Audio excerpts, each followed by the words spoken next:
सुना होगा, आपने स्कूल में पढ़ा होगा कि जो साइंस है, साइंस विज्ञान, उस साइंस की 3 मेजर ब्रांच होती हैं।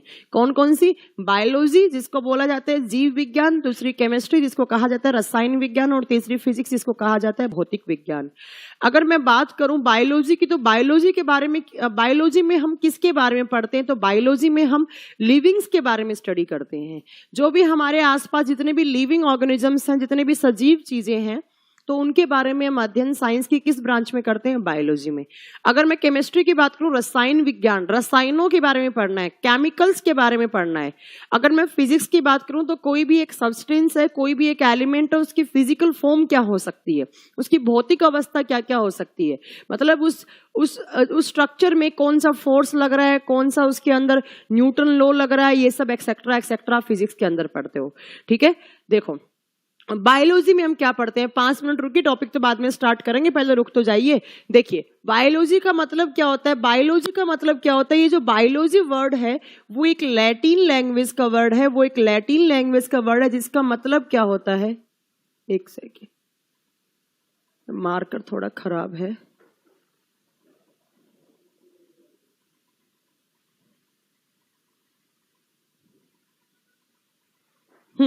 देखिए, देखो बायोलॉजी जो है वो पहले लैटिन वर्ड से लिया गया था एक वर्ड, उसके बाद लैटिन वर्ड को जब ग्रीक लैंग्वेज में कन्वर्ट किया गया, तो ये जो ग्रीक लैंग्वेज में इस बायोलॉजी का मतलब क्या होता है? तो ये बायोलॉजी पहले लैटिन वर्ड से लिया गया था, देन इसको ग्रीक लैंग्वेज में कन्वर्ट किया गया। तो इस बायोलॉजी का मतलब क्या होता है? तो इस बायोलॉजी में ये जो बायो टर्म है, ये जो बायोस ग्रीक में बायोस बोला जाता है। ठीक है, तो बायोस का या बायो का मतलब क्या होता है? बायो का मतलब होता है लिविंग्स। लिविंग्स जिसको हिंदी में कहा जाता है सजीव। बायोस ग्रीक लैंग्वेज में बोलेंगे, और जब इसको बायो बोलेंगे तो बायो का मतलब होता है लिविंग्स। और जहां पर भी आप लॉजी टर्म देखे, LOGY देखे, लॉजी का मतलब होता है टू स्टडी। टू स्टडी मतलब उस चीज के बारे में अध्ययन करना, उस चीज के बारे में स्टडी करना। तो in totally biology is the branch of science in which we study about livings, in which we study about livings organisms. जीव विज्ञान विज्ञान की वह शाखा है जिसके अंतर्गत हमें सजीवों के बारे में अध्ययन करना है। जीव विज्ञान विज्ञान की वह शाखा है जिसके अंतर्गत हमें लिविंग्स के बारे में स्टडी करना है, सजीव के बारे में स्टडी करना है। हमारे आसपास जितने भी लिविंग ऑर्गेनिजम्स होते हैं उनके बारे में स्टडी करने वाली साइंस की कौन सी ब्रांच होती है? तो उसको बोलते हैं बायोलॉजी, या उसको बोलते हैं जीव विज्ञान। क्लियर है? अब लिविंग्स का मतलब क्या होता है? यहां हम लिविंग किसको बोलेंगे? यहां पर हम सजीव वर्ड का मतलब क्या होता है? सजीव किसको बोलेंगे? देखो लिविंग्स का मतलब क्या होता है? ऐसा कोई जीव, ऐसे कोई सजीव जो न्यूट्रिशन की प्रोसेस करते हो। न्यूट्रिशन का मतलब क्या होता है? भोजन करने की प्रोसेस या पोषक तत्वों को ग्रहण करने की प्रोसेस को बोलते हैं हम न्यूट्रिशन या पोषण की प्रक्रिया। नेक्स्ट, ऐसे ऑर्गेनिज्म जिनमें रिप्रोडक्शन हो, जिनमें रिप्रोडक्शन की प्रोसेस हो। रिप्रोडक्शन को बोला जाता है हिंदी में प्रजनन, मतलब जो अपने जैसी जाति को जन्म दे सके, जो अपने जैसी जाति को प्रोड्यूस कर सके। तीसरा, यहां पर ऐसे ऑर्गेनिज्म जिसमें रेस्पिरेशन का प्रोसेस हो, जिसमें रेस्पिरेशन मतलब श्वसन की प्रक्रिया हो, ऐसे जीव जो सांस ले या जिनमें श्वसन की प्रक्रिया हो। नेक्स्ट, ऐसे जीव जिनका ग्रोथ हो, जिसकी ग्रोथ हो समय के साथ, जिसमें वृद्धि हो, उसको कहा जाता है लिविंग्स। ठीक है, या ऐसे ऑर्गेनिज्म जिनमें एक्सक्रीशन का प्रोसेस हो। एक्सक्रीशन बोले तो उत्सर्जन की प्रोसेस हो। अगर इन क्वालिटी में से 2 से 3 क्वालिटी भी किसी ऑर्गेनिज्म के पास है, किसी जीव के पास है, तो उसको हम क्या कहेंगे? उसको हम क्या कहेंगे? तो उसको कहते हैं हम लिविंग्स। और लिविंग्स के बारे में साइंस की किस ब्रांच में स्टडी करते हैं? तो बायोलॉजी में करते हैं। तो आज के बाद कोई भी आपसे पूछे कि बताइए बायोलॉजी का मतलब क्या होता है, तो आपको बोलना है कि बायोलॉजी जो है वो एक साइंस की ब्रांच है, वो एक विज्ञान की ब्रांच है जिसमें हमें लिविंग्स के बारे में पढ़ना होता है। लिविंग्स बोले तो सजीवों के बारे में पढ़ना होता है। अब सामने वाला आपसे पूछे कि लिविंग्स क्या होता है, सजीव क्या होता है, तो आप क्या बोलोगे उसको? आपको बोलना है कि जो अपना खाना खाए, जो खाना खाए, एनर्जी के लिए जो बाहर से न्यूट्रिएंट का इंटेक करे, बाहर से पोषक तत्वों को ग्रहण करे, जिसमें रिप्रोडक्शन की कैपेसिटी हो, जो अपने जैसी जाति का निर्माण कर पाए, जिसमें श्वसन की प्रक्रिया हो, जिसमें रेस्पिरेशन का प्रोसेस हो, जिसका ग्रोथ हो, जो पहले छोटा था फिर और बड़ा और बड़ा और बड़ा, उसके बाद जिसमें एक्सक्रीशन का प्रोसेस हो, जिसमें उत्सर्जन की प्रक्रिया हो। इनमें से अगर 2 से 3 क्वालिटी भी किसी ऑर्गेनिज्म के पास है, किसी जीव के पास है, तो उस जीव को हम क्या बोलेंगे? लिविंग बोलेंगे। जैसे मेरे सामने पोडियम रखा है और मेरा जो पोडियम है वो एक नॉन लिविंग है, वो एक निर्जीव चीज होती है, और मैं एक सजीव हूं, मैं एक लिविंग हूं। अगर मैं लिविंग हूं तो मेरे में इतनी सारी क्वालिटी होनी चाहिए, और अगर पोडियम नॉन लिविंग है तो इसमें से एक भी क्वालिटी नहीं होनी चाहिए। मैं लिविंग हूं तो मैं खाना भी खाती हूं, मैं रिप्रोडक्शन करने की प्रोसेस भी रखती हूं, नेक्स्ट मेरे में रेस्पिरेशन का प्रोसेस भी हो सकता है, मेरी ग्रोथ भी है, और मैं एक्सक्रीशन भी करती हूं। इनमें से अगर 2 से 3 क्वालिटी भी किसी के पास हो तो उसको हम लिविंग्स बोलते हैं। और लिविंग्स के बारे में स्टडी करने वाली साइंस की कौन सी ब्रांच है? बायोलॉजी है। क्लियर है? नेक्स्ट यहां से एक क्वेश्चन आता है कि जो बायोलॉजी टर्म है वो किस लैंग्वेज का? तो आपको ग्रीक लिखना है। पहले हालांकि लैटिन से लिया गया था, उसके बाद लैटिन को ग्रीक लैंग्वेज में कन्वर्ट करके बायोस लोगोस बना था। वो आपको इतना नहीं याद रखना है, आपको लिखना है कि ये ग्रीक लैंग्वेज का वर्ड है, ये ग्रीक भाषा का शब्द है। ठीक है। नेक्स्ट, ये जो बायोलॉजी टर्म है वो किन साइंटिस्ट के द्वारा दिया गया? तो 2 साइंटिस्ट हैं, एल एंड टी। एल की फुल फॉर्म होती है लैमार्क, और टी का मतलब होता है ट्रेविनियस। ठीक है। तो एल एंड टी 2 साइंटिस्ट ने मिलकर ये बायोलॉजी टर्म दिया। नेक्स्ट आता है कि मैम इस बायोलॉजी के फादर कौन है? Who is the father of biology? तो Aristotle is the father of biology. अरस्तु हिंदी में कहा जाता है, अरस्तु को जीव विज्ञान का जनक कहा जाता है। क्लियर है? क्यों कहा जाता है अभी बताएंगे थोड़ी देर में। नेक्स्ट यहां से बात आती है कि इस बायोलॉजी की ब्रांचेस कितनी होती हैं। जैसे आपने पढ़ा होगा केमिस्ट्री की 3 ब्रांच होती हैं, फिजिकल केमिस्ट्री होता है, ऑर्गेनिक, इनऑर्गेनिक होता है। वैसे बायोलॉजी की कितनी ब्रांचेस होती हैं? तो बायोलॉजी की मोर देन 55 ब्रांचेस होती हैं। बहुत ज्यादा ब्रांचेस होती हैं बायो की। कैसे मैम? जैसे microbiology, cell biology, neurology, nephrology, mycology, phycology, ये सब ब्रांचेस किसकी होती हैं? बायो की। बट 2 मेन ब्रांच है, कौन कौन सी? Number 1 is बोटेनी। 2 मुख्य शाखाएं होती हैं। नंबर 1 इज बोटेनी, जिसको हिंदी में कहा जाता है वनस्पति विज्ञान। 2 मेन या 2 बड़ी ब्रांच होती है। नंबर 1 इज बोटेनी, हिंदी में बोलेंगे वनस्पति विज्ञान। नाम से क्लियर हो रहा है वनस्पति। वनस्पति का मतलब क्या होता है? पेड़ पौधे। अब मैम आप पेड़ पौधे को बायोलॉजी में क्यों रख रहे हैं हम? क्या पेड़ पौधे लिविंग्स हैं? हाँ बिल्कुल, पेड़ पौधे लिविंग्स है। कैसे? तो पेड़ पौधों में भी न्यूट्रिशन का प्रोसेस होता है। आपने एक टर्म सुना होगा, फोटोसिंथेसिस, प्रकाश संश्लेषण की क्रिया, जिसके द्वारा प्लांट क्या बनाते हैं? अपना फूड बनाते हैं। ठीक है। नेक्स्ट, प्लांट भी रिप्रोडक्शन कर सकते हैं। बिल्कुल कर सकते हैं। आप पढ़ोगे जो फ्लावर वाला पार्ट होता है, जो फूल वाला पार्ट होता है, उसमें मेल और फीमेल दोनों गैमेट्स होती है, तो वो प्रजनन कर सकते हैं। नेक्स्ट, प्लांट में भी रेस्पिरेशन का प्रोसेस होता है। बहुत अच्छे से स्कूल से पढ़ते आ रहे हैं आप कि प्लांट CO2 लेते हैं, ऑक्सीजन बाहर छोड़ते हैं। ठीक है। Next, growth. आपने देखा होगा, आपने घर में एक पौधा लगाया, छोटा बड़ा बड़ा बड़ा बड़ा ऐसे बड़ा होते जाता है। प्लांट में भी एक्सक्रीशन होता है, प्लांट में भी उत्सर्जन होता है। आपने देखा होगा कुछ प्लांट से गोंद मिलता है, कुछ प्लांट से लैटेक्स रबर मिलता है, तो वो उनका क्या होता है? एक्सक्रीटरी प्रोडक्ट होता है। तो प्लांट में सारी प्रोसेस है, तो मैम प्लांट की भी हमें बायोलॉजी में स्टडी करनी होती है। आप प्लांट की बायोलॉजी की किस ब्रांच में स्टडी करते हैं? बोटेनी। नाम से क्लियर हो गया कि साइंस की वो ब्रांच जिसमें हमें पेड़ पौधों के बारे में स्टडी करना होता है, पेड़ पौधों के बारे में अध्ययन करना होता है, उसको हम क्या कहते हैं? बोटेनी कहते हैं। बोटनी। नेक्स्ट आता है, who is the father of botany? जैसे मैंने लिखा यहाँ पर, फादर ऑफ बायोलॉजी कौन है? तो Aristotle is the father of biology. अब पूछे फादर ऑफ बोटनी कौन है? तो देखो फादर ऑफ बोटनी कौन? एक साइंटिस्ट है जिनका नाम है थियोफ्रेस्टिस जी को फादर ऑफ बोटनी कहा जाता है।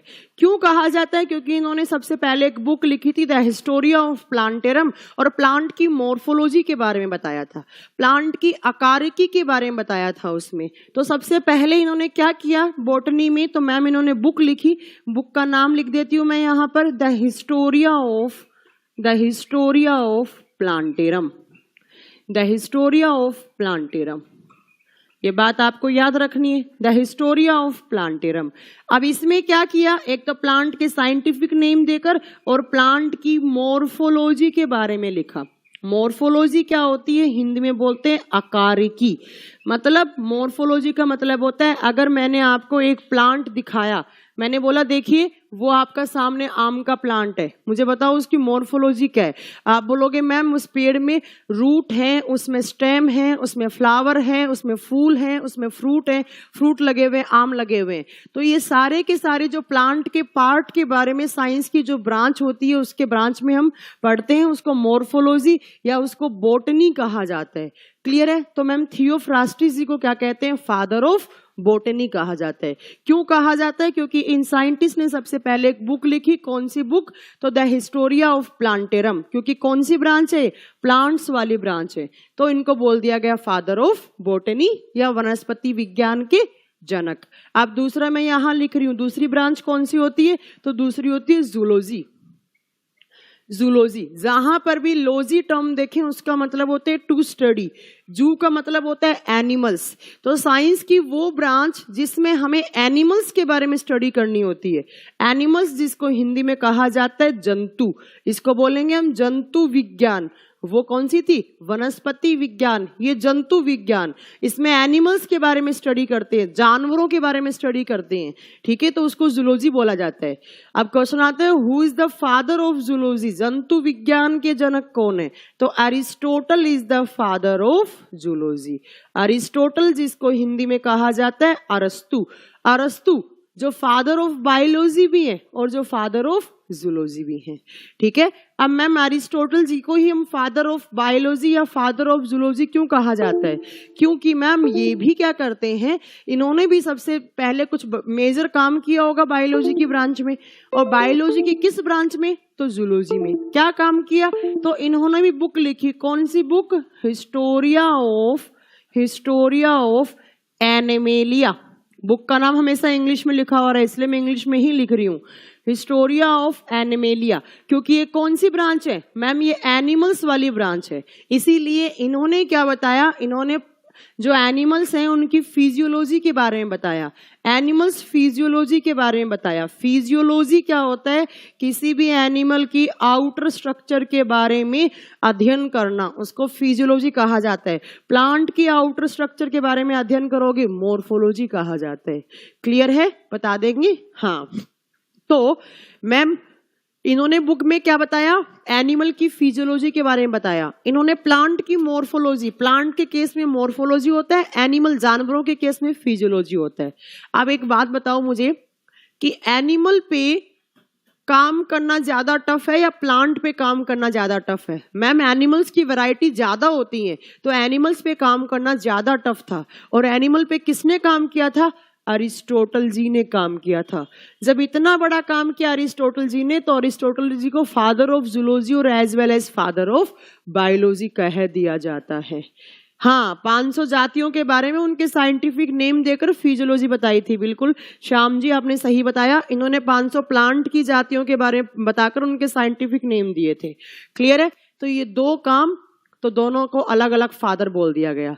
देखो यहाँ से टोटल 5 क्वेश्चंस बनते हैं आपके। मैं फिर रिपीट करूँ क्या क्या क्वेश्चन पूछे। बायोलॉजी का मतलब क्या होता है, तो आपको बोलना है बायोलॉजी ग्रीक भाषा का शब्द है जिसका मतलब होता है बायोस प्लस लोगोस। बायोस का मतलब क्या होता है, लिविंग, सजीव, और लोजी या लोगोस का मतलब क्या होता है, टू स्टडी। तो मैम बायोलॉजी क्या हो गया, बायोलॉजी वो ब्रांच जिसमें हमें लिविंग्स के बारे में स्टडी करना होता है। क्लियर है। नेक्स्ट पूछिए, जो बायोलॉजी टर्म है वो कौन से साइंटिस्ट ने दिया, लेमार्क एंड ट्रेविनेरियस, ठीक है, LNT। क्लियर है। बायोलॉजी की ब्रांचेस कितनी होती है मैम, बहुत ज्यादा होती हैं, बट 2 मेजर ब्रांच हैं, 2 मेन ब्रांच हैं। कौन कौन सी, नंबर 1 इज बॉटनी। बॉटनी को हिंदी में क्या बोलते हैं? वनस्पति विज्ञान। वनस्पति मतलब पेड़ पौधों के बारे में अध्ययन करना। तो इस वनस्पति विज्ञान के बारे में सबसे पहले किसने बताया था? थियोफ्रेस्टिस जी ने। तो थियोफ्रेस्टिस जी ने क्या किया था? प्लांट की मॉर्फोलॉजी के बारे में स्टडी की और उसको बुक में लिख दिया। तो उनको हम क्या बोल देते हैं? Father of botany. नेक्स्ट पूछे, फादर ऑफ जूलॉजी कौन है? जंतु विज्ञान के जनक कौन है? तो जंतु विज्ञान के जनक है अरिस्टोटल। अरिस्टोटल जी ने क्या किया था? तो मैम अपनी बुक लिखी हिस्टोरिया ऑफ एनिमेलिया, या इसको कहा जाता है एनिमिलियम हिस्टोरिया। क्या बोल रहे हैं? एनिमिलियम। अच्छा ठीक है ठीक है ठीक है, हाँ सही बोला आपने, ठीक है। तो अब मैम इन दोनों में से ज्यादा टफ काम किसका था? तो ज्यादा टफ काम किसका था? तो मैम अरिस्टोटल जी का। तो अरिस्टोटल जी को फादर ऑफ जूलॉजी और as well as father of biology भी कहा जाता है। ये दोनों बात आपको याद रखनी है कि फादर ऑफ जूलॉजी कौन है और फादर ऑफ बॉटनी कौन है, बायोलॉजी का मतलब क्या है। अब बायोलॉजी में आपको क्या पढ़ना है? ये सारी प्रोसेस पढ़नी है। क्यों? क्योंकि बायोलॉजी का मतलब ही क्या होता है मैम? लिविंग्स। और लिविंग्स के बारे में स्टडी करना, उसी को तो हम बायोलॉजी कहते हैं। इसका मतलब मैम जितने भी दिन आप पढ़ाओगी तो आप सिर्फ किसके बारे में बात करोगी? तो सिर्फ लिविंग्स के बारे में बात करोगी। क्यों? क्योंकि लिविंग्स के बारे में स्टडी करने वाली ब्रांच कौन सी होती है? बायोलॉजी होती है। अब बात आती है कि आपका सिलेबस कैसे है, क्या क्या आपको पढ़ना है, कैसे आपके सामने क्वेश्चंस आते हैं, कैसे आपको जवाब देने हैं, ये सब कुछ पढ़ना है आपको।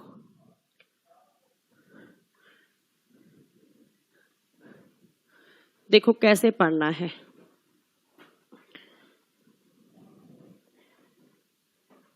बात आती है सिलेबस कैसे बनता है, क्या क्या पढ़ना है आपको। मैम इतना कम टाइम है, कैसे हमें सिलेबस कवर करना है, कैसे कैसे कौन कौन से चैप्टर का ज्यादा वेटेज है, कुछ तो हमें गाइडेंस दो, है ना। हर कोई जानना चाहता होगा। देखो कैसे होता है। अगर मैं बात करूं पहले जूलॉजी के सिलेबस की, एक बात याद रखना, कंपटीशन एग्जाम में हमेशा जूलॉजी ज्यादा आता है। जूलॉजी जिसको हिंदी में कहा जाता है जंतु विज्ञान। अभी बताया मैंने, कंपटीशन जो वनडे एग्जाम्स होते हैं उनमें हमेशा जूलॉजी का सिलेबस ज्यादा होता है, बॉटनी का कम होता है। तो आपको 70% मान लो 70% आपको जूलॉजी पढ़नी है और 30% में आपको बॉटनी पढ़नी है। क्लियर है? अब देखो जूलॉजी में सिलेबस कैसे बनता है। आपने स्कूल में पढ़ा था, स्कूल में 5th क्लास से पढ़ते आ रहे हैं आप, कि cell is the basic unit of life. Cell is the basic unit of life, या हिंदी में कहा जाता है कोशिका शरीर की मूलभूत इकाई होती है। कोशिका शरीर की मूलभूत इकाई होती है, cell is the basic unit of life. क्यों कहा जाता है? तो सुनो इसका आंसर। मैम जब कोई भी एक लिविंग चीज बन रही होती है, कोई भी एक सजीव चीज बन रही होती है, चाहे वो प्लांट हो, चाहे वो एनिमल हो, चाहे वो पादप हो, चाहे वो जंतु हो, तो उसमें सबसे पहले जो स्ट्रक्चर फॉर्म होती है उसको नाम दिया जाता है सेल। मैम जब सजीव चीज बन रही होती है, कोई भी एक लिविंग चीज का निर्माण हो रहा होता है, तो सबसे पहले जो स्ट्रक्चर बनती है उसको हम सेल कहते हैं। उसका नाम क्या होता है? तो उसका नाम होता है सेल होता है। ठीक है। अब क्या होता है? एक सिंगल सेल बनता है। ऐसे एक कोशिका बनी है, एक ही सेल बनी है। ये सबसे पहले ऊपर से नहीं दिख रहा, इतना भी ऊपर नहीं है बेटा, जूम कर लो दिख जाएगा, है ना। गणेश जी जूम कर लीजिए, दिख जाएगा। अच्छा नहीं दिख रहा है सच में, तो कोई बात नहीं, अब आगे उससे ऊपर नहीं लिखेंगे। देखना एक बार दिख रहा है क्या? अभी इतना दिख रहा है। ठीक है। देखिए, तो मैम कोई भी एक सजीव चीज है, कोई भी एक लिविंग चीज है, तो उसमें सबसे पहले जो स्ट्रक्चर फॉर्म होती है उसमें सबसे पहले एक सेल बनती है, सिंगल सेल बनती है। अब ये एक कोशिका बनी है, अब क्या करती है ये सेल? अपने आप को डिवाइड करके ऐसे बहुत सारी सेल्स बना लेंगी। फिर ये बहुत सारी सेल्स अपने आप को डिवाइड करके और बहुत सारी सेल्स बना देंगी। और जब इतनी सारी सेल्स बन जाती हैं तो ये सेल्स, ये कोशिकाएं आपस में जुड़कर आपस में जुड़ने लग जाती हैं। बहुत सारी सेल्स बन गई तो वो आपस में आकर जुड़ जाती हैं। और जब वो बहुत सारी सेल्स आपस में आकर जुड़ती हैं तो उस स्ट्रक्चर को साइंस में नाम दिया जाता है कि टिश्यूज बन गए हैं। क्या बन गए हैं? टिश्यूज, या आप बोल सकते हो उत्तकों का निर्माण हो गया है, उत्तक बन गए हैं। ठीक है। अब क्या होगा? ये टिश्यूज अगेन अपने आप को डिवाइड करेंगे। एक टिश्यू जो आपका उत्तक विभाजन की प्रोसेस होती है उसके थ्रू तो टिश्यू अपने आप में डिवाइड करके लाखों करोड़ों टिश्यूज फॉर्म कर लेते हैं और लाखों करोड़ों टिश्यूज आपस में जुड़कर ऑर्गन्स को फॉर्म करने लग जाते हैं, ऑर्गन्स का निर्माण करने लग जाते हैं, अंगों का निर्माण कर देते हैं। अंग बोले तो जैसे हाथ, कान, नाक, पैर, गला, इतने। हाँ, टिश्यू सिस्टम उसी को बोलते हैं। जो बहुत सारे टिश्यूज आपस में आकर जुड़ते हैं ना, शिवम राज जी, उनको ही बोलते हैं टिश्यू सिस्टम। और टिश्यू सिस्टम आपस में जुड़ जाते हैं अल्टीमेटली, तो वो ऑर्गन्स को फॉर्म कर देते हैं, अंगों का निर्माण कर देते हैं। कैसे? जैसे हाथ, कान, नाक, पैर, गला, इतने सारे ऑर्गन्स होते हैं। और जब ऑर्गन आपस में जुड़ते हैं तो बनाते हैं organ system. Organ system Hindi में इसको कहा जाता है अंग तंत्र। सिस्टम का मतलब होता है बहुत सारे ऑर्गन्स आपस में जुड़ना। और जब बहुत सारे ऑर्गन्स आपस में जुड़ते हैं तो क्या बन जाता है? एक एनिमल बॉडी या एक लिविंग बॉडी का निर्माण होता है, एक शरीर का निर्माण होता है। ये सिस्टम कौन कौन से हैं? तो देखो, आपने सुने होंगे कुछ ना कुछ सिस्टम, कुछ ना कुछ तंत्र के नाम सुने होंगे, जैसे डाइजेस्टिव सिस्टम, जैसे सर्कुलेटरी सिस्टम, जैसे रेस्पिरेटरी सिस्टम, तंत्रिका तंत्र, श्वसन तंत्र। देखो, तंत्र का मतलब क्या होता है, सिस्टम का मतलब क्या होता है? बहुत सारे ऑर्गन्स हैं, उनका एक जैसा काम है, तो उसका अलग से एक सिस्टम बन गया। फिर बहुत सारे ऑर्गन्स हैं, 3-4 ऑर्गन है, उनका एक जैसा काम है, तो उसको अलग सिस्टम में रख दिया। और जब इतने सारे सिस्टम्स मिलते हैं तो क्या बनता है? एक बॉडी, एक शरीर का निर्माण होता है। अल्टीमेटली ये बॉडी कहाँ से बन रहा है? सेल से। इसीलिए हमने क्या बोला? Cell is the basic unit of life. कोशिका शरीर की मूलभूत इकाई है। अगर सेल नहीं होती तो मैम टिश्यूज नहीं बनते, टिश्यूज नहीं होते तो मैम ऑर्गन्स नहीं बनते, ऑर्गन्स नहीं होते तो मैम ऑर्गन सिस्टम नहीं बनते, ऑर्गन सिस्टम नहीं होता तो एक बॉडी का निर्माण नहीं होता। अब मैम आप हमें ये क्यों बता रही है यहाँ पे? तो मैं इसलिए बता रही हूँ क्योंकि इसी में आपका सिलेबस छुपा हुआ है। इसी लाइन में आपका, ये जो मैंने लाइन लिखी है, पूरा आपको जो एक चक्र बताया, एक साइकिल बताया है, इसी के अंदर आपका जूलॉजी का सिलेबस छुपा हुआ है। कैसे? तो आपका जूलॉजी का सिलेबस ये होता है, ऑर्गन सिस्टम होते हैं। जूलॉजी में आपको सारे सिस्टम्स पढ़ने हैं, जैसे डाइजेस्टिव सिस्टम। और सिस्टम किससे मिलकर बने होते हैं? ऑर्गन से। तो आपसे पूछेगा कि वो कौन कौन से ऑर्गन है जहां पर डाइजेशन होता है, जहां पर पाचन होता है। जैसे रेस्पिरेटरी सिस्टम, मैंने बोला आज मैं आपको रेस्पिरेटरी सिस्टम पढ़ाऊंगी, आज मैं आपको श्वसन तंत्र पढ़ाऊंगी। आपके माइंड में ऑटोमेटिकली एक इमेज क्रिएट हो गई होगी, क्या? कि आज तो मैम ना ऐसा ऑर्गन पढ़ाने वाली है जिसमें रेस्पिरेशन का प्रोसेस होता हो। ठीक है, आज मैंने बोला कि आज मैं डाइजेस्टिव सिस्टम पढ़ाऊंगी, तो आप क्या सोचोगे कि मैम आज तो पाचन तंत्र के बारे में पढ़ाएगी, मतलब हम जहां जहां खाना खाते, मतलब जो खाना खाया, खाना जहां जहां जाता है, तो उन सारे ऑर्गन्स के बारे में पढ़ना है। मैंने बोला आज मैं स्केलेटल सिस्टम पढ़ाऊंगी, कंकाल तंत्र पढ़ाऊंगी, आप ऑटोमेटिकली समझ गए होंगे मैम हड्डियों के बारे में पढ़ाएंगी। ठीक है, तो मैम हमें जूलॉजी के अंदर क्या पढ़ना होता है? ऑर्गन सिस्टम पढ़ना होता है। ऑर्गन सिस्टम किससे बनते हैं? ऑर्गन से। टिश्यूज पढ़ना है, सेल पढ़ना है, फिर इन ऑर्गन में कौन कौन सी बीमारी होती है, फिर इन ऑर्गन में कैसे एनर्जी बनती है, एनर्जी कौन कौन से फूड पार्टिकल्स के खाने से बनती है। बस ये सारे के सारे जब आप पढ़ोगे तो आपका जूलॉजी का सिलेबस क्या हो जाएगा? कवर हो जाएगा। क्लियर है? अब मैंने बोला दूसरी ब्रांच कौन सी होती है आपकी बायोलॉजी की? बॉटनी, जिसको हिंदी में क्या बोलते हैं हम? वनस्पति विज्ञान। अब मैम बॉटनी का सिलेबस कैसे होता है? तो देखो, बॉटनी में भी लिविंग्स के बारे में स्टडी करते हैं। तो प्लांट में भी सेल्स होती हैं, प्लांट में भी टिश्यू होते हैं, बट प्लांट के टिश्यू आपस में जुड़कर ऑर्गन नहीं बनाते हैं। वो क्या बनाते हैं? वो पार्ट बनाते हैं, वो भाग बनाते हैं। जैसे प्लांट के पार्ट होते हैं, जड़ों वाला भाग, तने वाला भाग, फल वाला, फूल वाला। तो ये सब कैसे काम करते हैं? जैसे आपसे पूछेगा रूट का काम क्या है, आपसे पूछे फ्लावर का काम क्या होता है, फ्रूट कैसे बनते हैं, फ्रूट कितने टाइप के होते हैं, तो ये सारे क्वेश्चंस कहाँ जाते हैं? बॉटनी में। ये आपका सिलेबस है, इसके अलावा कोई सिलेबस ही नहीं होता है। आपको ये बॉडी के बारे में पढ़ना होता है, बॉडी बोले तो एनिमल बॉडी के बारे में पढ़ना होता है। ठीक है, बता देंगे। हाँ, ये सबसे बड़ी कोशिका है, ऑस्ट्रिच सेल, बिल्कुल बताएंगे। हो गया? तो मैम हमारा जो सिलेबस है वो सिलेबस हमारा टिका हुआ है या तो ऑर्गन सिस्टम के ऊपर या टिका हुआ है हमारा प्लांट के पार्ट के ऊपर। अब बताओ आप क्या पढ़ोगे? जो आप बोलोगे वही पढ़ाऊंगी। हाँ, पहले मैं जूलॉजी पढ़ाऊंगी, उसके बाद मैं बॉटनी पढ़ाऊंगी। क्यों? क्योंकि जूलॉजी का सिलेबस हमेशा ज्यादा होता है और जूलॉजी का जो वेटेज होता है वो भी ज्यादा होता है। कंपटीशन एग्जाम में हमेशा जूलॉजी ज्यादा आता है। जल्दी बताइए, क्या कौन सा चैप्टर पढ़ना चाहते हैं आप? हाँ, ह्यूमन एनिमल में ऑर्गन बनाते हैं, tree plant after tissues part बनते हैं। हाँ शिवम जी, सही लिखा आपने। जल्दी बताइए क्या पढ़ेंगे आप? दीपांशु अरोरा जी कह रहे हैं कि हमने साइंस स्पेशल बैच पहले से परचेज कर रखा है, तो मैम आप रेस्पिरेटरी, एक्सक्रीटरी या नर्वस सिस्टम में से कुछ पढ़ा दो। अच्छा जी, एक कह रहे हैं मैम सेल स्टार्ट कर दो, ठीक है। और विटामिन पढ़ा दें, रोहन कुमार जी कह रहे हैं मैम विटामिन पढ़ा दो। जल्दी बताओ, जल्दी बताओ क्या पढ़ना है? जिसका ज्यादा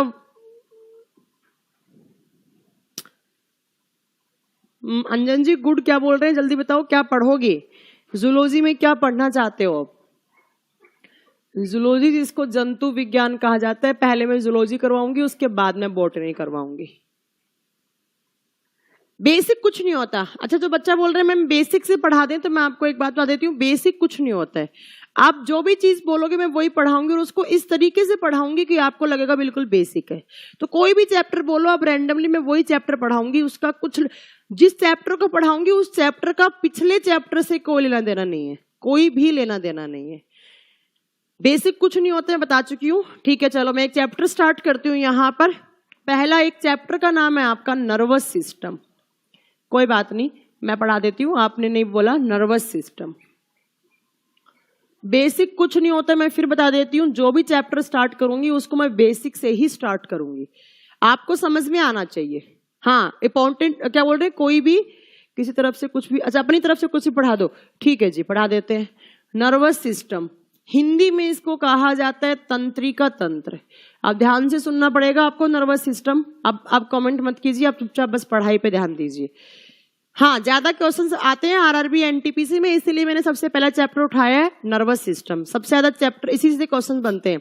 मैंने लास्ट ईयर के आपके पेपर के क्वेश्चंस देखे हैं, तो ब्रेन से बहुत सारे क्वेश्चंस बनते हैं, इसलिए मैंने पढ़ा रही हूँ यहाँ पे।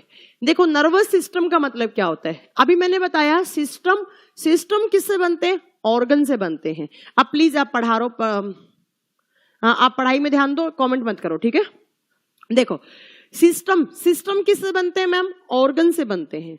वो सिस्टम, वो तंत्र जिसको हम नर्वस सिस्टम बोलते हैं। अब नर्वस सिस्टम में मैम कौन कौन से ऑर्गन आते हैं? नर्वस सिस्टम में कौन कौन से ऑर्गन आते हैं? तो देखो, आपको नर्वस सिस्टम में दो अंगों के बारे में, दो ऑर्गन के बारे में पढ़ना होता है। पहला ऑर्गन है आपका यहाँ पर ब्रेन जिसको कहा जाता है मस्तिष्क या दिमाग आप बोल सकते हैं। दूसरा एक ऑर्गन होता है यहाँ पर स्पाइनल कोड। दूसरा ऑर्गन आता है आपका स्पाइनल कोड। पहला ब्रेन, दूसरा आता है यहाँ पर स्पाइनल कोड। इसको हिंदी में कहा जाता है मेरुरज्जु। ये दो ऑर्गन, कभी भी एग्जाम में क्वेश्चन आए कि नर्वस सिस्टम में कौन से दो ऑर्गन पढ़ने होते हैं, तो आपको एग्जाम में बोलना है ब्रेन एंड स्पाइनल कोड। चलो, दिमाग तो सबको पता है, दिमाग कहाँ होता है। ये बताओ स्पाइनल कोड किसको बोलते हैं? बाद में आगे की बात करेंगे कि स्पाइनल कोड किसको बोलते हैं। मुझे पता है आप में से 90% बच्चों को पता ही नहीं होता है कि स्पाइनल कोड क्या होता है। उनको यही नहीं पता होता है कि रीढ़ की हड्डी अलग होती है और स्पाइनल कोड अलग होता है। ठीक है, कोई बात नहीं, मैं बता देती हूँ। ये आपका स्कल है, ये जो है आपका ब्रेन जिसके अंदर सेफ रहता है, इस कवरिंग को, इसको कहा जाता है स्कल या इसको कहा जाता है खोपड़ी। ये आपका खोपड़ी है, क्लियर है। और इस खोपड़ी के अंदर क्या होता है? आपका दिमाग होता है। जब ये खोपड़ी फूटेगी तो कम से कम इस खोपड़ी के अंदर 1.5 से 2 लीटर ब्लड होता है। अब मैम हमारे बॉडी में टोटल ब्लड कितना होता है? तो एवरेज मैंने आपका ब्लड की क्वांटिटी यहां लिख दी। आपके शरीर में एवरेज ब्लड होना चाहिए 5 से 6 लीटर। और 5 से 6 लीटर जो है उसमें से 1.5 से 2 लीटर ब्लड तो किसके पास होता है? हमारी स्कल, हमारी खोपड़ी के पास होता है। ठीक है, खोपड़ी के पास होता है, ब्रेन के बैक साइड में। ओके, चलो, हाँ जहां पर ब्लड बनता है, ब्लड बोन मैरो में बनता है। राजू राज, गलत बताया आपने, ठीक है। तो मैम इस खोपड़ी के अंदर 1.5 से 2 लीटर ब्लड होता है। उसके बाद इस खोपड़ी को जब आप फोड़ोगे तो इसमें ऐसे पतली सी एक पॉलीथीन जैसी स्ट्रक्चर दिखती है आपको, एक मेम्ब्रेन दिखेगी, एक झिल्ली दिखेगी। मेम्ब्रेन पढ़ा होगा आपने स्कूल में, सेल मेम्ब्रेन होती है, सेल मेम्ब्रेन, मेम्ब्रेन झिल्ली, वो झिल्ली जो हमारे ऑर्गन को प्रोटेक्शन देने का काम करती है, जो हमारे अंगों को सुरक्षा देती है। तो उसको, इस ब्रेन की मेम्ब्रेन का, इसका नाम होता है मेनिंजिस। ध्यान से सुनना है, इसको बोलते हैं मेनिंजिस। मेनिंजिस क्वेश्चन भी आता है कि दिमाग की झिल्ली का नाम बताओ, तो दिमाग की झिल्ली का नाम क्या है? मेनिंजिस। चलो मैंने यहां पर ब्रैकेट में लिख दिया ब्रेन मेम्ब्रेन, तो कभी कंफ्यूज ना हो आप। ब्रेन मेम्ब्रेन, दिमाग की झिल्ली का नाम क्या है? तो दिमाग की झिल्ली को मेनिंजिस कहा जाता है। जब इस मेनिंजिस को आप हटाओगे तो यहां पर आपको आपका दिमाग मिलेगा। ये आपका ब्रेन है, ये आपका दिमाग है, ठीक है। तो ये आपका ब्रेन, जिसको मस्तिष्क या आप दिमाग बोल सकते हैं। इस दिमाग से पीछे की साइड जो मोटी सी नस निकलती है, जिसको ब्रेन स्टेम भी कह सकते हैं, ब्रेन स्टेम जहां से कनेक्ट होता है। तो इस दिमाग के सबसे ज्यादा ब्लड खोपड़ी में ही होता है। रोहन जी, आपका आंसर यही है, ठीक है। तो इस ब्रेन से जो मोटी पीछे की साइड नस निकलती है, उस नस को नाम दिया जाता है, ये जो मोटी नस है इसका नाम है स्पाइनल कोड। स्पाइनल कोड, जिसको हिंदी में क्या कहा जाता है? हिंदी में इसको मेरू रज्जू बोलोगे आप। तो मैम ब्रेन से हमारे मस्तिष्क के पीछे की साइड जो नस निकल रही है उसका नाम होता है स्पाइनल कोड, मेरू रज्जू, एक ही होती है स्पाइनल कोड। और इस स्पाइनल कोड के दोनों साइड ऐसे आपकी वर्टिब्रेट्स निकली हुई होती हैं, जिनको कहा जाता है बैकबोन्स, रीढ़ की हड्डी। ऐसे ये आपकी रीढ़ की हड्डियां। अब रीढ़ की हड्डी एक नहीं होती, रीढ़ की हड्डी में टोटल 26 बोन्स होती हैं। 13 इस साइड है, 13 उस साइड है, 13 इस तरफ, 13 उस तरफ। टोटल 26 जो बोन्स हैं, 26 जो हड्डियां होती हैं, इन 26 हड्डियों को मिलाकर एक साथ कहा जाता है बैकबोन। बैकबोन जिसको बोल सकते हैं आप रीढ़ की हड्डी, या साइंस में इसका एक नाम और भी होता है मैम, इसको बोलते हैं vertebral column. Vertebral column, vertebral column. Hindi में एक ही नाम होगा, क्या? रीढ़ की हड्डी। अब आपको आज एक इमेज क्लियर हो गई होगी कि रीढ़ की हड्डी क्या होता है और मेनिंजिस क्या होता है और स्पाइनल कोड क्या होता है। आपको क्या ध्यान रखना है? देखो यहां से कितने सारे क्वेश्चंस क्लियर हो गया। सबसे पहला क्वेश्चन क्या क्वेश्चन आता है कि ह्यूमन बॉडी के किस ऑर्गन में सबसे ज्यादा ब्लड होता है? आपको आंसर क्या देना है? स्कल, खोपड़ी में कितना? 1.5 से 2 लीटर ब्लड होता है। टोटल हमारे बॉडी में एवरेज ब्लड कितना होता है? 5 से 6 लीटर। फिर पूछे कि जो हमारे ब्रेन के चारों तरफ जो झिल्ली होती है, ब्रेन के चारों तरफ जो मेम्ब्रेन होती है, जो झिल्ली लगी हुई होती है, जो हमारे ब्रेन को प्रोटेक्ट करती है, उसका नाम क्या होता है? मेनिंजिस। उसको क्या बोलेंगे हम? मेनिंजिस। फिर आपसे पूछे स्पाइनल कोड कहाँ होता है, तो ब्रेन से जो पीछे की साइड, जो बैक साइड जो मोटी नस जाती है, उसको हम स्पाइनल कोड या उसको मेरू रज्जू कहते हैं। उसके बाद पूछे कि रीढ़ की हड्डी में, बैकबोन में, बैकबोन का दूसरा नाम क्या होता है? Vertebral column. और रीढ़ की हड्डी में टोटल कितनी हड्डियां होती हैं? 26 हड्डी होती हैं। 13 लेफ्ट साइड, 13 राइट साइड। बता देंगे? बिल्कुल बता देंगे। हाँ, बच्चों में 33 होती हैं, फिर एडल्ट एज में 26 बच जाती हैं। क्लियर है? तो मैम इस स्पाइनल कोड को और इस ब्रेन को मिलाकर हम क्या कहते हैं? नर्वस सिस्टम कहते हैं, तंत्रिका तंत्र कहते हैं। क्लियर है? तो मैम हमें यहां पर क्या पढ़ना है? Brain and spinal cord. अब एक बात याद रखना, जो कंपटीशन एग्जाम्स होते हैं उनमें स्पाइनल कोड से क्वेश्चंस नहीं आते हैं। हाँ, ज्यादा नहीं आते, थोड़े बहुत 2-4 क्वेश्चंस आते हैं हमेशा, वो मैं आपको लिखवाऊंगी। ये कहां पर पूछा जाता है स्पाइनल कोड? जो एमबीबीएस वाले बच्चे होते हैं, जो नीट के लिए प्रिपेयर कर रहे हैं, तो उनके लिए स्पाइनल कोड से क्वेश्चंस बनते हैं। आपके लिए 4-5 क्वेश्चन है, वो मैं आपको पढ़ा दूंगी। इसका मतलब आपको मेन ऑर्गन कौन सा पढ़ना है? आपको ब्रेन पढ़ना है। हमें मेन किस ऑर्गन पे ध्यान देना है? तो मैम हमें ब्रेन पे ध्यान देना है, क्योंकि ज्यादा क्वेश्चंस कहां से बनते हैं? ब्रेन से। अब स्टार्ट किया जाए ब्रेन। ये इमेज क्लियर हो गई होगी, आई थिंक किसी को भी कोई डाउट नहीं होगा। चलो अब स्टार्ट करते हैं हम ब्रेन। ब्रेन जिसको कहा जाता है दिमाग, और जूलॉजी का पहला चैप्टर है आपका नर्वस सिस्टम। वो सिस्टम जो ब्रेन और स्पाइनल कोड दोनों को कंट्रोल करता हो, दोनों ऑर्गन जिसमें पढ़ने होते हैं आपको, उसको हम क्या बोलते हैं? तो उसको हम स्पाइनल कोड प्लस ब्रेन को हम किस सिस्टम का नाम देते हैं? नर्वस सिस्टम का नाम देते हैं। अब मैं यहां पर सबसे पहला ऑर्गन लिख रही हूं आपका ब्रेन, दिमाग, ब्रेन। अब कैसे क्वेश्चंस आते हैं, ज्यादा कौन से क्वेश्चंस के रिपीट होने के चांसेस होते हैं, सारा कुछ पढ़ना है आपको, ठीक है।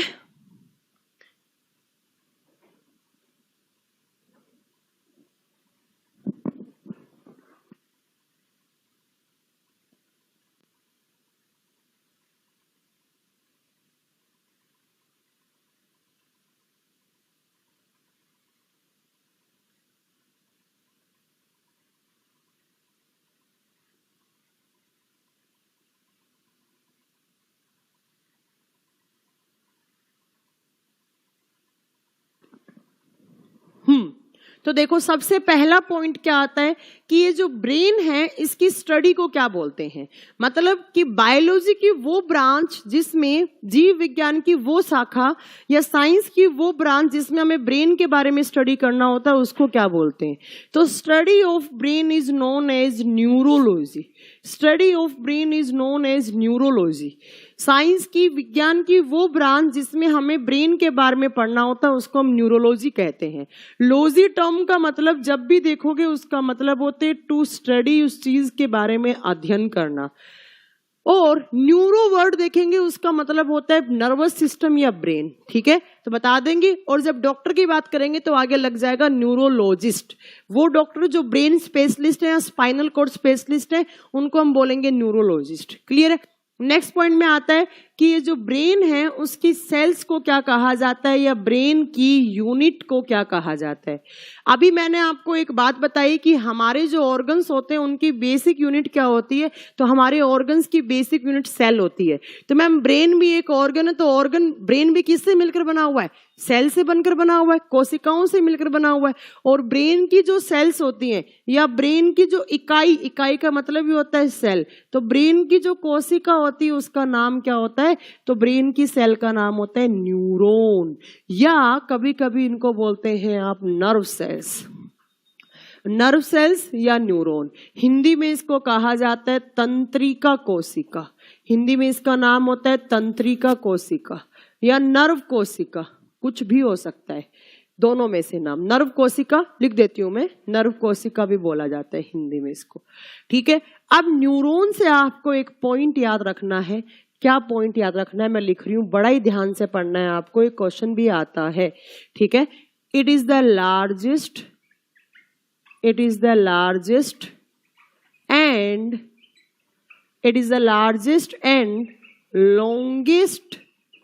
largest and longest cell of human body। यह हमारे शरीर की सबसे बड़ी और सबसे लंबी कोशिका है।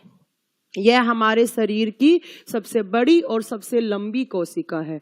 यही एग्जाम में क्वेश्चन आता है कि ह्यूमन बॉडी की उस सेल्स का नाम बताओ जो सबसे लंबी और सबसे बड़ी होती है। आंसर क्या देना है? ब्रेन सेल्स या न्यूरॉन या नर्व सेल्स, कोई भी आपके पास ऑप्शन हो सकता है। क्लियर है। नेक्स्ट पॉइंट में क्या आता है कि ये जो आपका ब्रेन है इसके बाहर जो मेम्ब्रेन लगी हुई होती है उसका नाम मैं बता चुकी हूँ। मतलब ब्रेन के बाहर जो झिल्ली लगी हुई होती है जो हमारे ब्रेन में इन्फेक्शन होने से प्रोटेक्ट करती है, तो उसका नाम क्या बताया मैंने अभी? मेनिंजिस नाम होता है मैम। तो ब्रेन की झिल्ली का नाम क्या होता है? मेनिंजिस। चलो ये भी बता देंगे। नेक्स्ट देखो, आपको क्वेश्चन पता होना चाहिए, जो हमारा ब्रेन है उसको सबसे ज्यादा एनर्जी की रिक्वायरमेंट होती है। क्यों होती है? क्योंकि मैम ब्रेन क्या करता है? सारे ऑर्गन पे कंट्रोल करने का काम करता है। जैसा आपका हार्ट, लीवर, लंग्स, जो फेफड़े हो गया, किडनी हो गया, इन सबको कंट्रोल करने का काम कौन करता है? दिमाग। ठीक है, दिमाग सारे ऑर्गन्स को कंट्रोल करने का काम करता है। मतलब क्या हो गया कि कैसे कब कौन सा ऑर्गन काम करेगा वो सारे सिग्नल कौन देता है? ब्रेन देता है। तो मैम ब्रेन सबसे ज्यादा काम करता है, इसीलिए ब्रेन को सबसे ज्यादा एनर्जी की रिक्वायरमेंट होती है। क्वेश्चन आता है ह्यूमन बॉडी के किस अंग को, कौन से अंग को या किस ऑर्गन को सबसे ज्यादा ऊर्जा की आवश्यकता होती है? तो आपको आंसर क्या देना है? ब्रेन देना है। ठीक है, अब हमारे बॉडी में ऊर्जा कैसे बनती है? तो ध्यान से सुनो, हमारे बॉडी में दो चीज चाहिए होती है हमें ऊर्जा बनाने के लिए, एक ग्लूकोज, दूसरा इस ग्लूकोज का ब्रेकडाउन जब ऑक्सीजन करता है तो एनर्जी मिलती है। तो आपसे क्वेश्चन घुमा के पूछ सकता है कि कौन से ऑर्गन को सबसे ज्यादा ग्लूकोज और ऑक्सीजन की रिक्वायरमेंट होती है? तो आपको आंसर क्या देना है? ब्रेन। ब्रेन क्या करता है? इन दोनों का जो आपके बॉडी में टोटल अमाउंट है ऑक्सीजन और ग्लूकोज का, उस टोटल अमाउंट में से ऑलमोस्ट 20% किसको रिक्वायरमेंट होती है? ब्रेन को। तो ब्रेन को 20% ग्लूकोज और ऑक्सीजन की रिक्वायरमेंट होती है हमारे बॉडी में। मुझे लगता है किसी को कोई दिक्कत नहीं है, सब बता देंगे। ठीक है, नेक्स्ट देखो, नेक्स्ट क्या होता है यहाँ से? नेक्स्ट यहाँ से आता है इसकी ब्रेन का वेट कितना होता है। ब्रेन की वजन की बात करूं मैं, अगर दिमाग का वजन कितना होता है तो देखो थोड़ा सा वेरी करता है मेल और फीमेल में। जो लड़के होते हैं, लड़कों के दिमाग का वजन थोड़ा सा ज्यादा होता है। कितना? 1450 ग्राम, 1450 ग्राम, 1450 ग्राम। और जो फीमेल्स होती हैं उनमें 100 ग्राम दिमाग का वजन कम होता है। मैंने ये नहीं कहा है कि लड़कियों में दिमाग कम होता है, मैंने ये कहा है कि लड़कियों में दिमाग का वजन कम होता है। और दिमाग का वजन कम होने से उस लड़कियों की विल पावर, इंटेलिजेंस पावर या विजडम पावर पे कोई फर्क नहीं पड़ता है। वो तो इनफैक्ट लड़कों से ज्यादा होती है, आई थिंक, है ना। तुम लोगों ने 100 ग्राम ज्यादा लेकर भी कुछ नहीं किया ऐसा। क्लियर है? तो आपको वेट क्या बताना है? अच्छा, क्यों होता है लड़कियों में कम? तो सुनो, ये जो आपके बॉडी के जो ऑर्गन्स होते हैं वो आपके बॉडी वेट के अकॉर्डिंग होते हैं। ठीक है, मतलब लड़कों का एवरेज जो बॉडी वेट होता है वो ज्यादा होता है, तो लड़कों में थोड़ा सा दिमाग का वजन क्या हो गया? ज्यादा। और लड़कियों में थोड़ा सा दिमाग का वजन क्या हो गया? कम हो गया। क्लियर है? कितना? तो इतना। तो ब्रेन की सेल्स को मैम न्यूरॉन या नर्व सेल्स बोलते हैं, और न्यूरॉन सबसे बड़ी सेल्स होती हैं। उसके बाद आपको याद रखना है ब्रेन के बाहर मेम्ब्रेन लगी हुई होती है, उसका नाम मेनिंजिस होता है। ब्रेन से जो मोटी नस जाती है उसको स्पाइनल कोड कहा जाता है। और स्पाइनल कोड के दोनों साइड वर्टिब्रेट कॉलम्स जुड़ी हुई होती हैं। और ये वर्टिब्रेट्स कितनी होती हैं? 26 in adult and 33 in child. अब नेक्स्ट आते हैं कि हमारे इस ब्रेन के कितने पार्ट होते हैं। जो आपका ब्रेन होता है उसके मेन 3 पार्ट होते हैं। मस्तिष्क के 3 भाग होते हैं। कौन कौन से? देखो, जो आगे वाला दिमाग होता है, जो यहाँ पर आगे की साइड होता है, जो यहाँ पर ब्रेन में खोपड़ी के अंदर आगे की साइड होता है। अच्छा, इसलिए लड़के होशियार होते हैं? अरे नहीं, ये किसने बोला? लड़के होशियार होते हैं। ठीक है, तो सबसे आगे वाला दिमाग होता है उसको बोलते हैं fore brain. Fore brain Hindi में बोलेंगे इसको अग्र मस्तिष्क वाला भाग। अग्र मस्तिष्क मतलब आगे वाला दिमाग। और जो सेंटर में होता है उसको बोलते हैं mid brain. Mid brain Hindi में बोलते हैं इसको मध्य मस्तिष्क भाग। फोर ब्रेन, मिड ब्रेन, और जो पीछे की साइड होता है यहाँ पर उसको बोलते हैं हाइंड ब्रेन या हिंड ब्रेन भी, कोई दिक्कत नहीं, कैसे ही आप बोल सकते हैं इसको। और हिंदी में इसको बोलेंगे पश्च मस्तिष्क। पश्च का मतलब, पश्च है संस्कृत वर्ड, पश्च का मतलब होता है पीछे वाला। और पीछे में कौन सा होता है? तो फोर ब्रेन और हाइंड ब्रेन होता है। तो फोर ब्रेन सबसे आगे वाला हो गया और हाइंड ब्रेन कौन सा हो गया मैम? सबसे पीछे वाला हो गया। अब क्या होता है, आपसे पहला क्वेश्चन पूछेगा कि इन तीनों में से बड़ा कौन सा और तीनों में से छोटा कौन सा होता है। इन तीनों पार्ट में सबसे बड़ा ब्रेन कौन सा है, सबसे छोटा ब्रेन कौन सा है?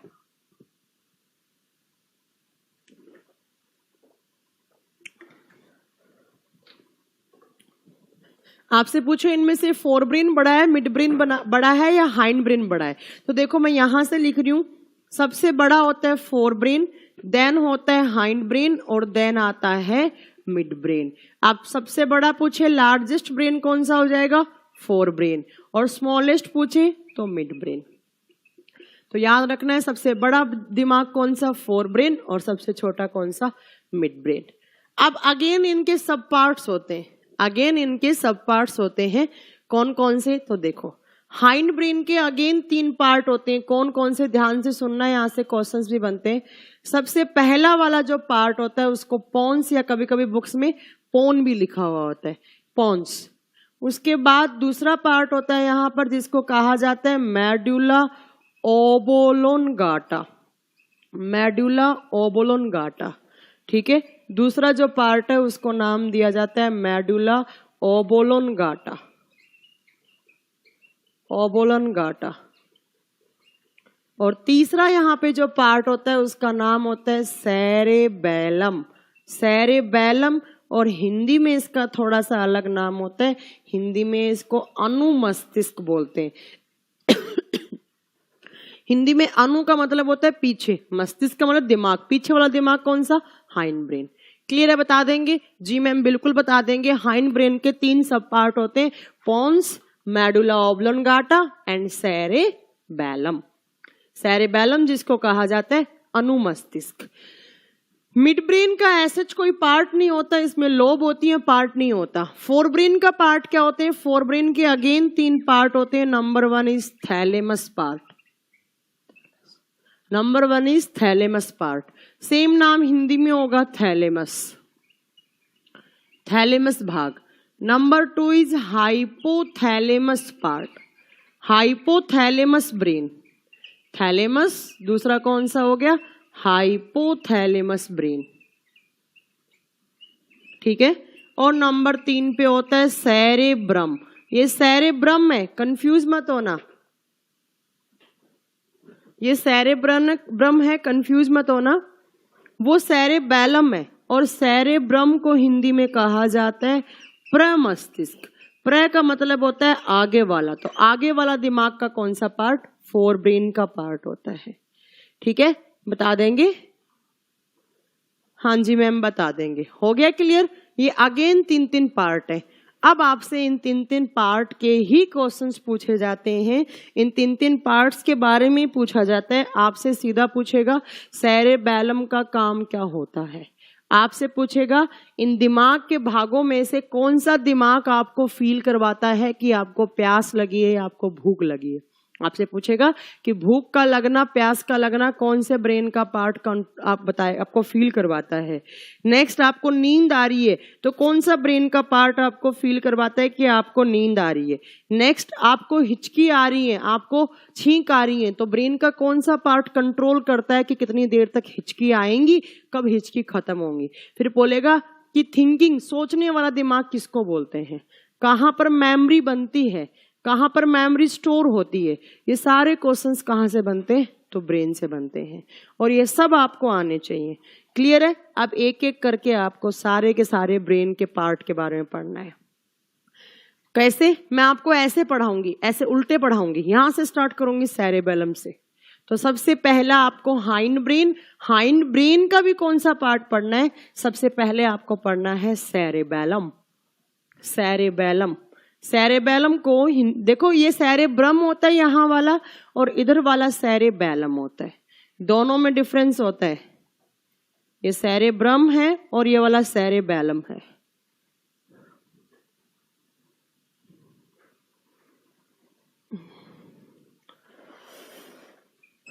सबसे पहला लिख दिया मैंने फंक्शंस ऑफ सेरेबेलम। सेरेबेलम, पहला क्वेश्चन तो ये आता है सेरेबेलम किस ब्रेन का पार्ट है, तो आपको क्या बोलना है? हाइंड ब्रेन का पार्ट है।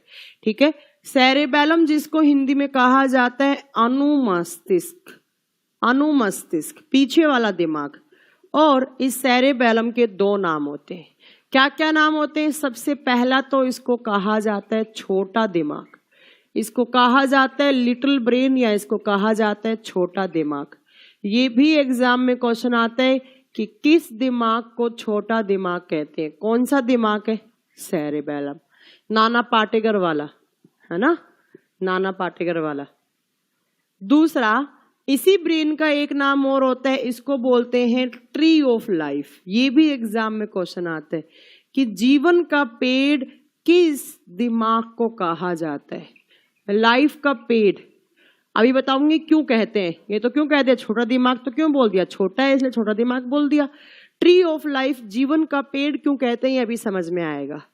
पहले मैम इसके फंक्शन बताइए, क्या काम करता है। तो इस ब्रेन के, इस छोटे दिमाग के 3 काम होते हैं मेन। क्या क्या काम होते हैं देखो, देखो क्या क्या। सबसे पहला होता है बॉडी बैलेंसिंग बनाना, बॉडी बैलेंसिंग। अभी मैं सीधी खड़ी हूं, मैं गिर नहीं रही, क्यों? क्योंकि मेरा सेरेबेलम क्या है, काम का है। हिंदी में बोलेंगे शरीर का संतुलन। जिस दिन मेरा सेरेबेलम काम का नहीं बचेगा, उस दिन मेरे बॉडी का कोई भी संतुलन नहीं बन पाएगा, बॉडी बैलेंस नहीं हो पाएगा। दूसरा, यहां पर इसका काम होता है स्पीकिंग। स्पीकिंग का मतलब क्या होता है, कब किससे कितनी बात करनी है। जैसे अभी मुझे अगला सेंटेंस क्या बोलना है और किस लैंग्वेज में बोलना है, कितना बोलना है। मतलब मुझे बहुत प्यार से क्या, कौन सा अगला टर्म बोलना है और कब किसको कितनी गाली देनी है, कब किससे गालियों में बात करनी है। मतलब क्या हो गया कि अगला सेंटेंस क्या बोलना है, किस लैंग्वेज में बोलना है, कितना बोलना है, ये कौन डिसाइड कर रहा है, ब्रेन। ब्रेन में से कौन डिसाइड कर रहा है, सेरेबेलम। मतलब कब किससे कैसी बात करनी है। ठीक है, देखो आवाज कौन बनाता है, आपसे पूछिए कि आवाज कैसे बनती है, तो आपका ये जो विंड पाइप होता है, इसके ऊपर होता है, श्वास नली के ऊपर वॉइस बॉक्स होता है, मानव का ध्वनि यंत्र होता है, ध्वनि यंत्र जिसको बोलते हैं लैरिंक्स, और जिसमें क्या होती है, बहुत पतली पतली वोकल कॉर्ड्स होती है, और वो वोकल कॉर्ड्स एयर से वाइब्रेट होकर आवाज बनाती है। ठीक है, उसी आवाज को आपका जो टंग है, आपका जो जीभ है, वो किस में कन्वर्ट करता है, शब्दों में कन्वर्ट करता है। जीभ का काम क्या होता है, उस आवाज को शब्दों में कन्वर्ट करना, जो आवाज आपके वॉइस बॉक्स जो लैरिंक्स से बन रही है। बट कितना क्या बोलना है, ये कौन डिसाइड करता है, ये सेरेबेलम डिसाइड करता है। ये कौन डिसाइड करता है, तो सेरेबेलम डिसाइड करता है। ठीक है, तीसरा यहां पर काम क्या होता है, तीसरा इसका काम होता है मसल्स मूवमेंट का काम। मसल मूवमेंट, हिंदी में इसको लिखा जाता है पेशीय संकुचन की क्रिया, पेशीय संकुचन का काम। कैसे मैम, किस मसल को किस डायरेक्शन में कितना मूव करवाना है। जैसे मैंने अभी अपनी मसल को ऐसे इतना मूव करवाया, इस हैंड को इतना मूव करवाया, तो ये हैंड इसी डायरेक्शन में क्यों गया, क्योंकि अभी तक मेरा सेरेबेलम क्या है, काम का है। क्लियर है। जैसे अभी मैं ऐसे चल के आगे आई एक स्टेप, तो मेरे जो पैरों में जो मसल्स हैं उन्होंने मूव किया, तो आगे की साइड क्यों मूव की मेरी मसल्स ने, क्योंकि अभी तक मेरा सेरेबेलम काम का है, इसीलिए। तो ये 3 काम किसके होते हैं, सेरेबेलम का। सीधा आपसे क्वेश्चन पूछेगा कि ह्यूमन के उस ब्रेन का नाम बताइए जो ह्यूमंस का बॉडी बैलेंसिंग का काम करता हो, तो किसको बोलेंगे, सेरेबेलम। इसको जीवन का पेड़ क्यों बोला, क्यों बोला, क्योंकि साइंस कहती है अगर आपका सेरेबेलम ठीक है, एकदम सही है, तो आपका बॉडी का बैलेंस बना हुआ है, आप पेड़ की तरह सीधे खड़े हैं। और अगर आपका सेरेबेलम ठीक नहीं है, तो आप पेड़ की तरह नीचे, जैसे पेड़ को काटने के बाद पेड़ नीचे गिर जाता है, वैसे आप नीचे गिर जाओगे। क्लियर है, हो गया। अब देखो एक क्वेश्चन आता है कि ज्यादा शराब पीने के बाद, ज्यादा अल्कोहल कंजप्शन के बाद कौन सा ब्रेन का पार्ट इफेक्ट हो जाता है। तो आपने अगर ज्यादा अल्कोहल ले ली, ज्यादा शराब ले ली, जो ज्यादा अल्कोहल से क्या हो जाता है, ज्यादा अल्कोहल से कुछ टाइम के लिए आपका सेरेबेलम ब्लॉक हो जाता है। कुछ टाइम के लिए आपका सेरेबेलम ब्लॉक होगा। इसका मतलब मैम, जब तक सेरेबेलम ब्लॉक रहेगा तो ये 3 काम नहीं होंगे। तो जब ज्यादा अल्कोहल ले लेते हैं तो आपका सेरेबेलम इफेक्ट हो जाता है, उसके वो थोड़ी देर के लिए काम करना बंद कर देता है, तो थोड़ी देर के लिए काम करना बंद करेगा, तो ये तीनों प्रोसेस क्या हो जाएंगी, रुक जाएंगी। इसीलिए आपने देखा होगा जिस इंसान ने ज्यादा पी रखी होती है, उस इंसान का बॉडी बैलेंसिंग नहीं होता है, वो लड़खड़ा के चलता है, इधर गिरता है, इधर गिरता है, नाली में गिर जाता है, कुत्ते उसका मुंह चाट रहे होते हैं, है ना, देखे है ना से बहुत सारे लोग। और दूसरा, स्पीकिंग की तो उसकी बात ही मत करो, ज्यादा पिए हुए इंसान की स्पीकिंग की आप बात ही मत करो। कुछ भी बोलता है, किसी भी लैंग्वेज में बोलता है, उसे खुद को नहीं पता होता है क्या बोल रहा है, किससे बात कर रहा है।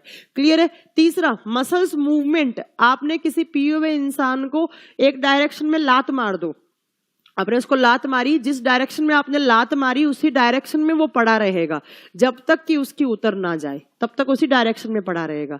तो मैम, ज्यादा अल्कोहल कंजप्शन के बाद कौन सा ब्रेन पे इफेक्ट पड़ जाता है, सेरेबेलम से। ज्यादा शराब सेवन से अनुमस्तिष्क या सेरेबेलम पर प्रभाव पड़ता है, और ये कंपटीशन एग्जाम में बहुत ज्यादा क्वेश्चन पूछा जाता है।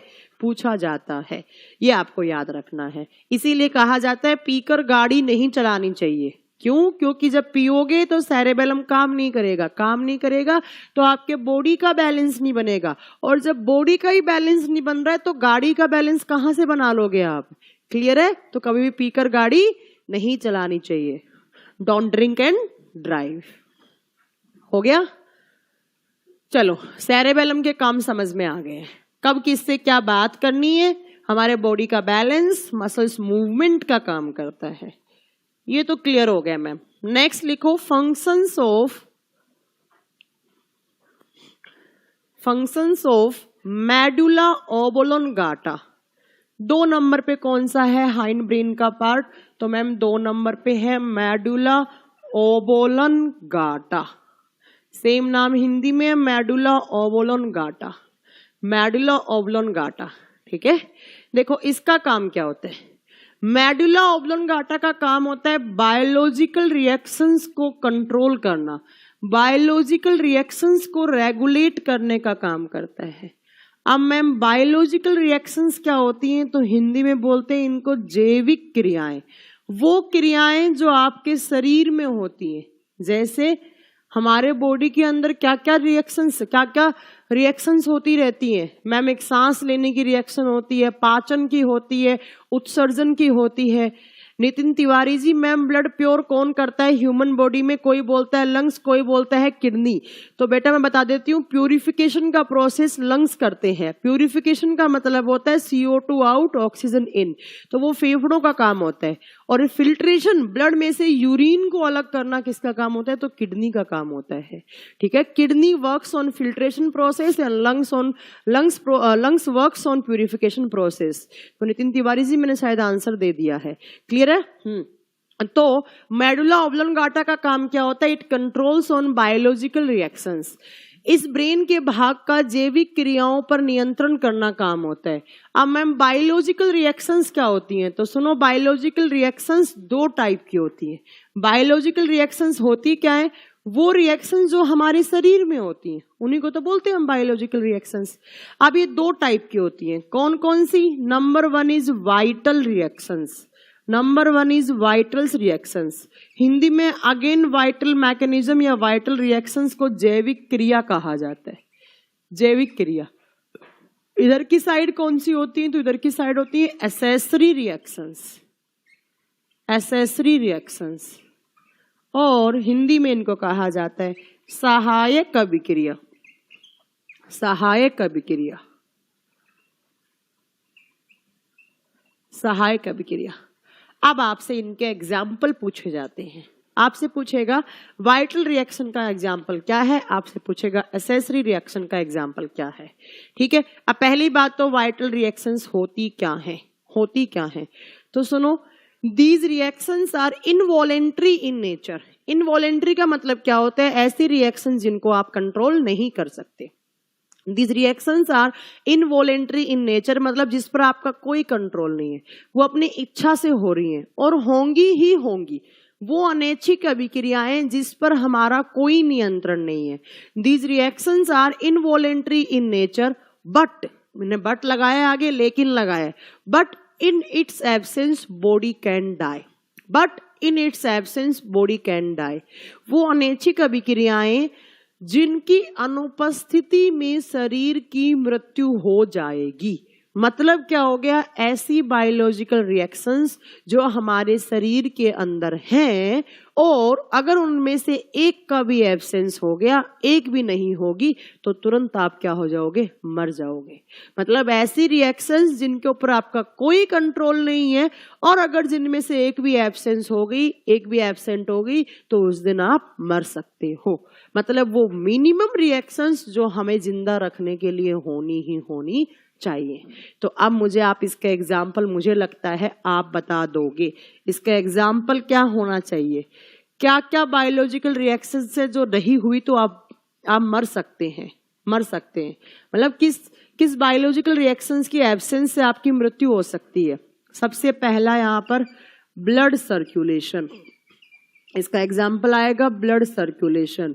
हिंदी में इसको बोलेंगे रुधिर परिसंचरण।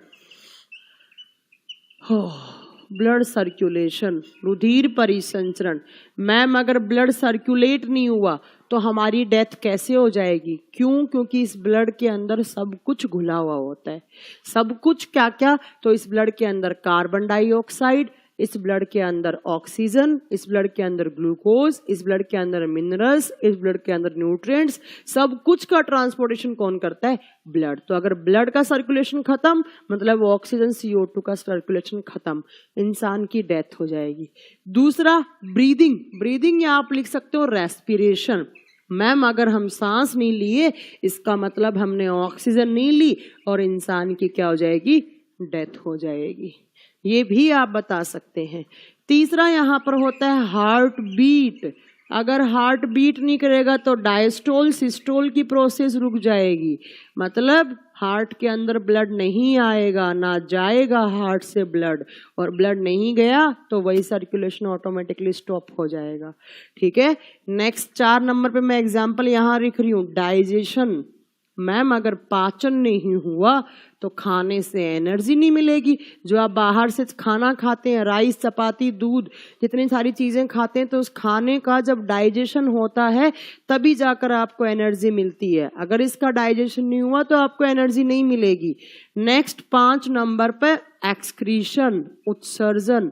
मैम अगर डाइजेशन होने के बाद जो हार्मफुल प्रोडक्ट बने हैं अगर उनको एक्सक्रीट आउट नहीं किया तो भी इंसान मर जाएगा। ये 5 ऐसी रिएक्शंस होती हैं जिनको आप वाइटल रिएक्शंस का नाम दे सकते हो। वाइटल का मतलब क्या है? इन 5 पर आपका कोई कंट्रोल नहीं है, और अगर इन 5 में से एक का भी एब्सेंस हो गया तो क्या हो जाओगे? आप मर जाओगे।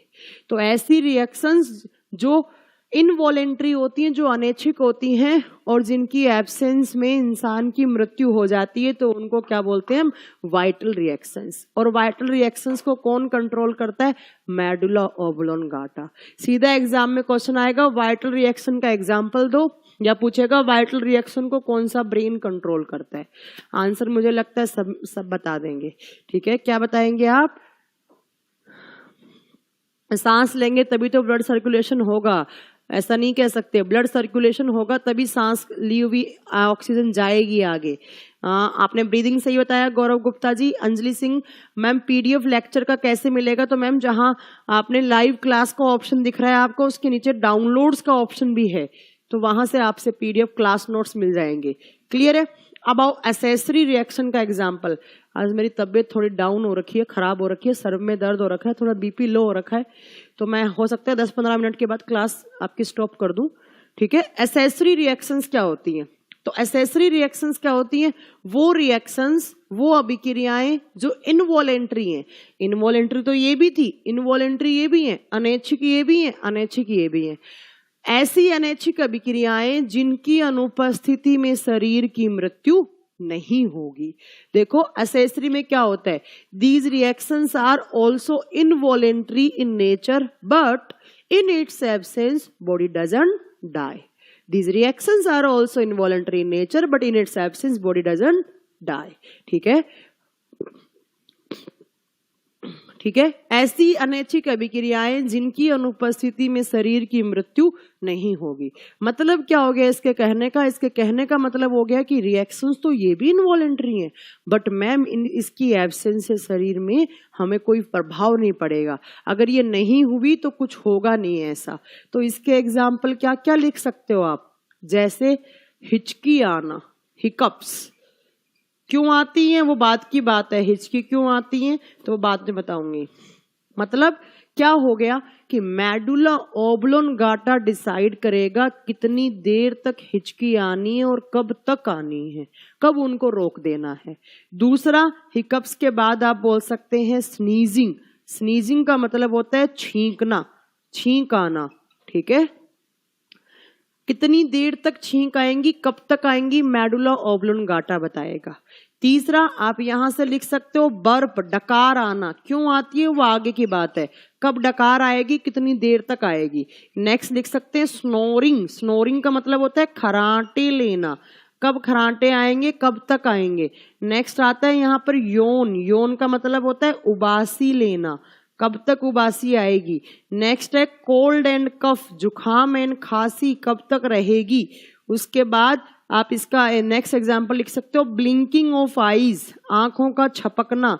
आंखों के छपकने पे कोई कंट्रोल नहीं है, यहीं पर तो आएगा, बट आंखें अगर नहीं छपकेंगी तो इंसान मर थोड़ी ना जाएगा, मर जाता है क्या। ब्लिंकिंग ऑफ आईज, तो ये सारे के सारे एग्जाम्पल किसके होते हैं, तो ये सारे के सारे एग्जाम्पल होते हैं मैम एसेसरी रिएक्शंस का, सारे के सारे एग्जाम्पल। अच्छा, जब कोई याद करता है तभी हिचकी आती है, बिल्कुल गलत बताया आपने ना जी ना। लगातार हिचकी। एक आपका ऑर्गन होता है डायफ्राम, दोनों फेफड़ों के नीचे, जब उस डायफ्राम के पास कार्बन डाइऑक्साइड का अमाउंट ज्यादा हो जाता है और ऑक्सीजन का अमाउंट कम हो जाता है, तब इंसान को हिचकी आती है। कुछ नहीं, जब हिचकी आए तो लंबी सी सांस लो, ऑक्सीजन इनहेल करो, लंबी सी सांस छोड़ो, CO2 बाहर निकालो, सब सही हो जाती है। कोई याद करता है तब हिचकी नहीं आती, सब बोलने की बातें होती है। क्लियर है। तो अब देखो आपसे ज्यादा क्वेश्चन क्या आता है, ज्यादा क्वेश्चन आता है हिचकी आना, छींक आना, ब्रेन का कौन सा पार्ट उसको कंट्रोल करता है। तो आपको आंसर क्या देना है, medulla oblongata, medulla oblongata. Clear है। कितनी देर तक हिचकी आएंगी, कब तक आएंगी, कौन सा ब्रेन का पार्ट बताएगा, मेडुला ओब्लोंगाटा। बता देंगे ये। उबासी लेना, डकार आना, जुखाम होना, खांसी होना, खराटे लेना और ब्लिंकिंग ऑफ आईज, आईज आंखों का छपकना, ये कौन सी रिएक्शंस होती हैं, ये एसेसरी रिएक्शंस होती हैं। कभी कभी एग्जाम में एसेसरी रिएक्शन का एग्जाम्पल भी पूछ सकता है, ये आपको बतानी है। और इतनी सारी एसेसरी रिएक्शन को कौन सा ब्रेन का पार्ट कंट्रोल करता है, तो मैम मेडुला ओब्लोंगाटा कंट्रोल करता है। क्लियर है। इतनी सारी क्रियाएं, इन सारी क्रियाओं को क्या बोलते हैं, बायोलॉजिकल क्रियाएं या जैविक क्रियाएं बोलते हैं, बायोलॉजिकल रिएक्शंस। और ये सब कहाँ होती हैं, आपके शरीर के अंदर होती हैं। तो ऐसी रिएक्शंस जो आपके शरीर के अंदर होती हैं, दोनों इनवॉलेंट्री होंगी, बट इसमें से एक भी नहीं हुई तो मर जाएगा, बट इसमें से एक नहीं हुई तो कुछ नहीं होगा। तो अल्टीमेटली इनको कौन कंट्रोल करता है, मेडुला ओब्लोंगाटा। हाँ, एलर्जी भी यहीं पर आएगा, एलर्जी एसेसरी रिएक्शन होती है, सही बताया जिसने भी बताया, एलर्जी यहीं आएगा। बता देंगे, बिल्कुल बता देंगे मैम। ये आपको किस में पढ़ना था, बायोलॉजिकल रिएक्शंस में।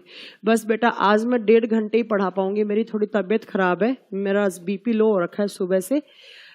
कल क्लास लूंगी तो पूरा 2 से 2 का 2.5 घंटे पढ़ा दूंगी, कल आधा घंटा ज्यादा पढ़ा दूंगी। आज थोड़ी मेरी तबीयत खराब है तो मैं आप लोगों से सॉरी बोल रही हूँ, माफी चाह रही हूँ। आज के लिए इतना पढ़ लीजिए, बहुत है। नोट्स इसका मैं अपलोड करवा दूंगी और बाकी का जो है वो कल मैं आधे घंटे ज्यादा पढ़ा दूंगी।